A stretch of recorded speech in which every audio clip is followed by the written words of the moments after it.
আপোনালোকে আমলখিৰে মাছৰ আঞ্জা খাইছেনে? ময়ো আজি ফাৰ্ষ্ট টাইম বনাইছো। বহুতে কৈ থাকে আমলখিৰে মাছৰ আঞ্জা খাই হেনো ভাল লাগে, সেইকাৰণে ভাবিলো আজি যিহেতুকে আমলখিও আছে ঘৰত, মাছো আনিছে, গতিকে আমলখিৰে আঞ্জাখন ৰান্ধি খুৱাই যাওক। সেই বুলি ভাবি মই কেইটামান আমলখি কুকাৰত বইল হ'বলৈ দিলো। এই ভিডিঅ'টো মোৰ আজিৰ নহয়, বহুদিন আগৰে হয়, কিন্তু এডিট কৰা হোৱা নাছিল।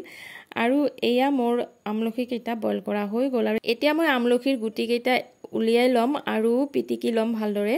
আমলখিৰ গুণাগুণ সম্পৰ্কেতো আপোনালোকে জানে, দিনটোত এটা আমলখি খালেই হেনো শৰীৰত বহুতখিনি পুষ্টি সাধন কৰে। আৰু মই এতিয়া কেৰাহী এটা উঠাই দিলোঁ, তাত তেল দিলোঁ প্ৰথমে, আৰু তেলখিনি গৰম হোৱাৰ পিছত পাঁচফোৰণ দিলোঁ, পিঁয়াজ দিলোঁ, জলকীয়া দিলোঁ, আৰু অকণমান লৰাই দিয়াৰ পিছত নিমখ আৰু হালধিখিনিও দি দিলোঁ।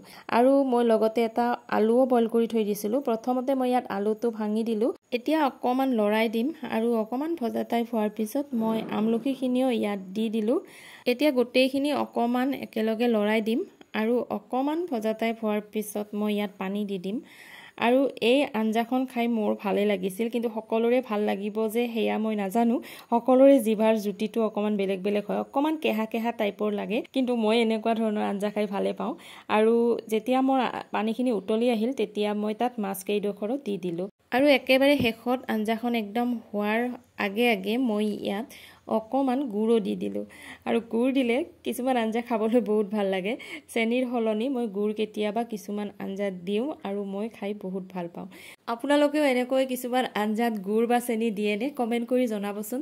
আৰু এই আঞ্জাখন আপোনালোকে বনাইছেনে? যদি বনাইছে, কেনেকৈ বনাইছে সেয়াও মোক জনাব। মই প্ৰথমবাৰ বনাইছিলোঁ, একেবাৰে চিম্পুল ধৰণে বনাইছোঁ, আৰু খাবলৈ কিন্তু মই ভালেই পাইছোঁ। গতিকে আজি আমাৰ দুপৰীয়া সাজত আছিল ভাত, লগতে ঢেকীয়া শাক, আৰু লগতে মাছ ফ্ৰাই, আৰু আমলখিৰে মাছৰ আঞ্জা, আৰু লগতে দাইল। আজি দুপৰীয়া সাজ আমি এনেদৰে গ্ৰহণ কৰিলোঁ। মই বনোৱা ৰেচিপিটো যদি আপোনালোকে খোৱা নাই, এবাৰ ট্ৰাই কৰি চাব। গতিকে আজিৰ ভিডিঅ'টো ইমানেই। ভিডিঅ'টো চাই কেনে পালে জনাব। আজিলৈ বিদায় মাগোঁ, আকৌ লগ পাম নতুন এটা ভিডিঅ'ত। Bye bye.